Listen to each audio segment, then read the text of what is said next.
Hey guys, how you doing? What a do, boo? Is you good? All right. So hey, I'm gonna do something a little bit different. I decided to kind of take a break from doing all my social justice rants and what else, and kind of keep it fun and cute and light today. As we're approaching kind of towards the end of the summer, I decided to do a little video for people who are starting college because it's about that time. Somebody who's been in college for 6 years and I'm wrapping up my last year now. I've been from the 4 years to the 2 years and back to the 4 years and double majored and been through it, okay? And I had to learn the hard way because I'm the first person in my family to go to college. So I didn't really have anybody to kind of teach me the transition, so I kind of had to figure it out the hard way. I kind of just want to pass my experience and my knowledge on to you guys so that you don't have to suffer through it.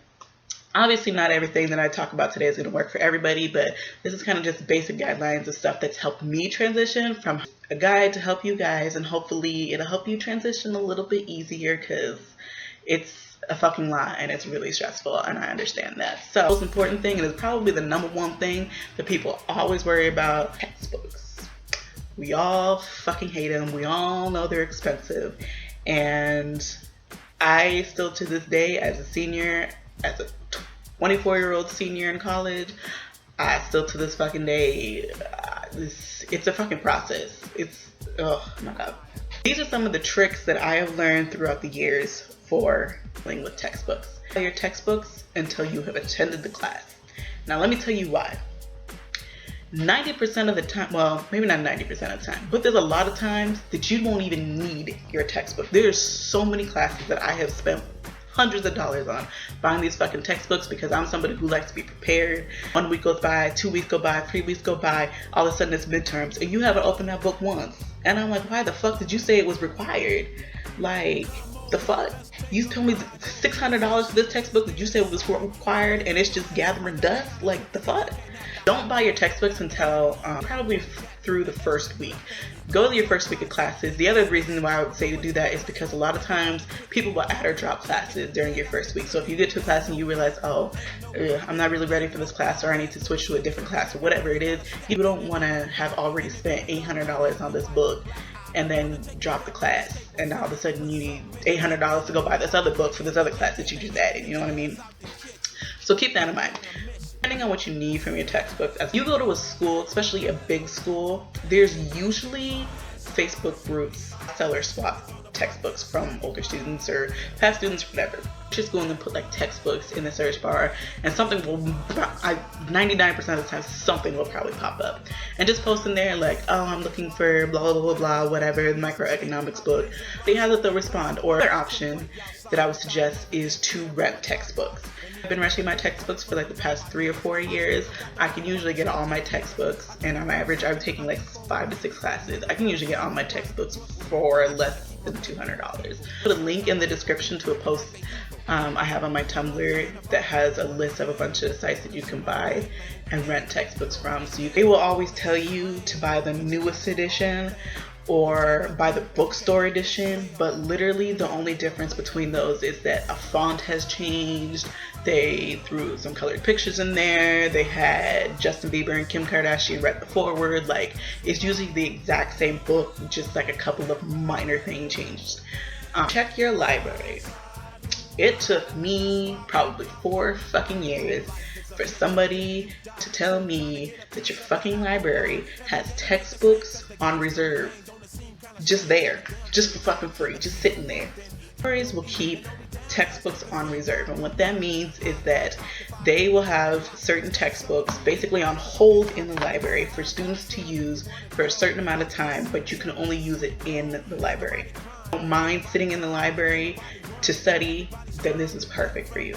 Downfall is number one, they don't have every single textbook, but in my experience they usually have anything that's like a general ed class or anything that a lot of students are going to be taking, they usually have. When you usually only have 1 copy, which means that there's somebody else using it, you'll have to wait.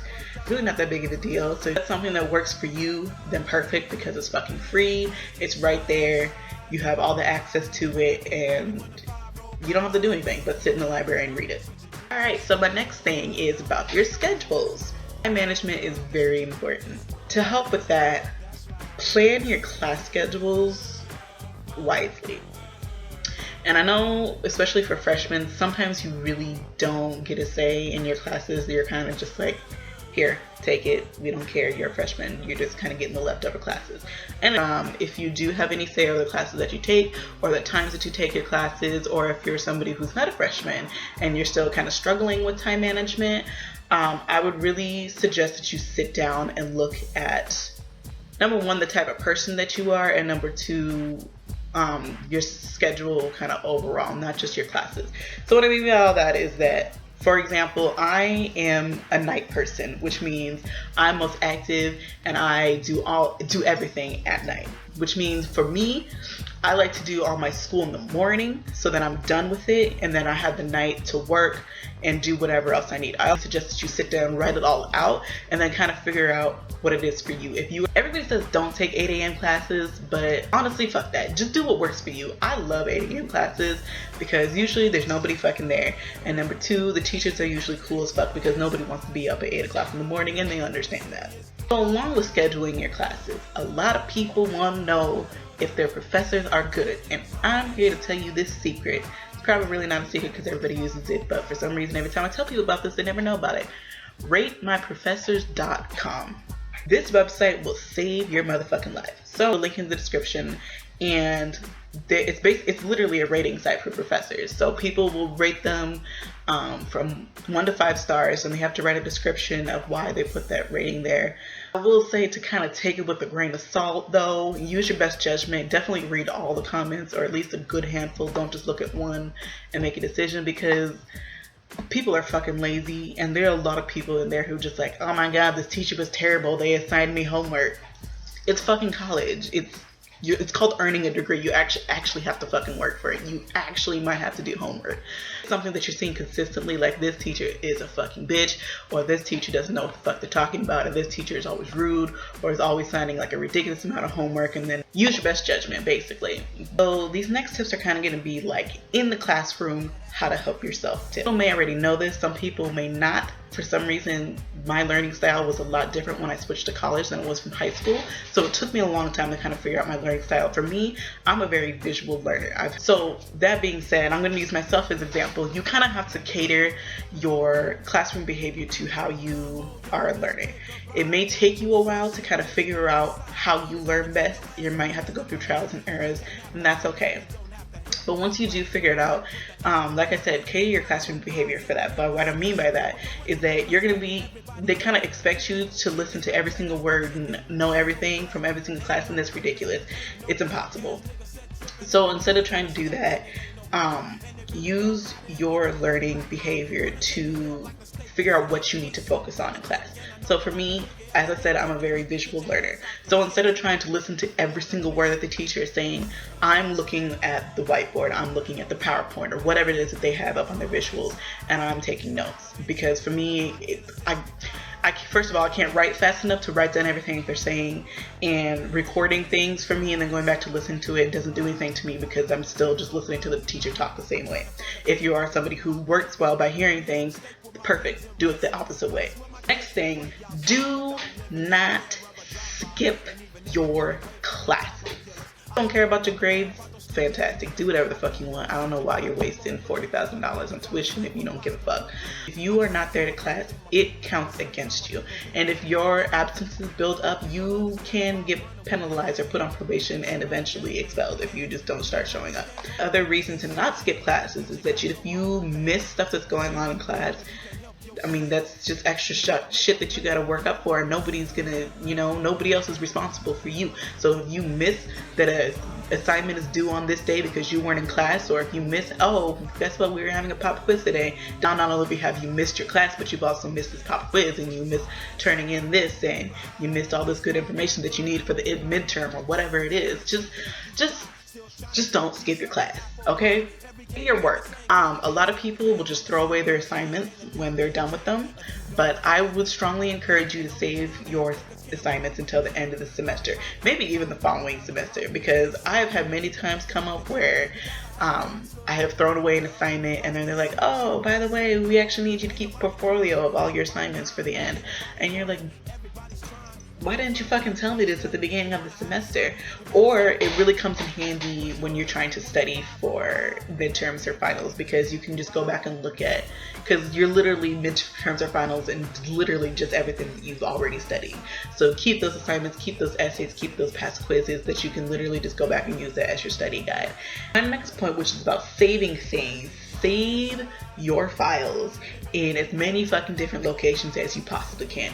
Do not rely on saving them just on your computer, because let me tell you something, your computer is not reliable. There have been so many fucking times that I have saved things on my computer and my computer hard drive has crashed, or Microsoft Word just decided to fucking go to Jupiter or Pluto or whatever the fuck, and just fucking disappeared, and I have lost 12 pages of work that I just fucking did. So what I really suggest is to buy a thumb drive, get a Google Drive or a Microsoft Cloud One Drive, whatever the fuck it's called, iCloud, I don't give a fuck. I would definitely suggest saving on your computer, saving it on a thumb drive, and then saving it in like a cloud storage. Great percentages. So when you start classes, you're going to get a syllabus, and in the syllabus it's going to have a breakdown of how much every assignment is worth. So it'll be, you know, your homework is worth 20%, your quizzes are worth 15%, or whatever it is. Really pay attention to that. It's really important because it'll tell you what you need to focus on for your class. I really highly recommend this for classes that you know you're going to struggle in. For me personally, I'm good in like everything but math. Math has always been my weak point, since I know I have to put extra effort into it. And so for my math classes, those grade percentages help me figure out what I need to focus on. Homework was worth like 80% of your grade. So that told me that I needed to focus on doing my homework more than I needed to focus on doing my quizzes. Not saying that you should skip your quizzes, but I knew that if my quizzes were C's and D's, it wasn't going to kill me because I was focusing on getting A's on all my homework. And check yourself before you wreck yourself. Check yourself before you wreck your grades, bitch. Okay, I'll sit here and preach to you about being a good student because I ain't the one paying for your tuition. I don't really give a fuck. But if you don't want to throw away your $60 million education, I really suggest that you check yourself before you wreck yourself and wreck your grades or wreck your tuition and make your mama come up here and fucking whoop you with a shoe. Let me tell you something. As somebody who has always been a straight A student, I fucked around my first year and my GPA went from a 4.0 to a 1.68. And it took me over 2 years to get that GPA back up, because not only do you have to get A's on literally every single class, but you also have to retake those classes that you failed or got D's in. It doesn't matter if you got A's in all the classes going forward, you still have 4 fucking D's on your transcript. You have to replace those D's. So probably add an extra year onto your education because you're gonna have to retake all those classes that you just took, which means you're gonna have to pay for another semester or 2 semesters. And it's not worth it. It's just not worth it. So, you know, have fun, party, do whatever the fuck you want, but at the same time be a responsible adult, because I promise you the consequences of it is just not worth it. Don't be afraid to withdraw from your classes. I had a lot of trouble with this. It's probably one of the things that contributed to getting bad grades my first year. I'm very stubborn and I really don't like to admit that I need help or that I'm failing at something. So I would not withdraw from classes even though I knew like 6 weeks in that I was going to fail the class. Okay, that you're not doing well in that class, you can always retake it to a different class, especially if it's not a class that's required. There's always other options. It's okay that you're not doing okay. It really is. I want to talk about our group project. Thank you guys for watching the video. That's it from now. I know it's a little bit long, but I really wanted to give you guys all the advice I possibly could. I'm going to put a bunch of links down in the description box. I have a text version of this topic that I wrote last year, so I'll put the link in there if you want to read it instead of watch it. I'm going to put a link to all the textbook rental and purchasing sites, and then I'm also going to put a link to a bunch of like different sites for scholarships that you can look up. So don't forget to comment, like, and subscribe to my channel. Hit me up on the social medias if you have any questions. about something or need me to expand on something, feel free to hit my email or my Tumblr. Ask. Have a good first year at college. You guys are gonna be great. All my little babies are grown up. They could have.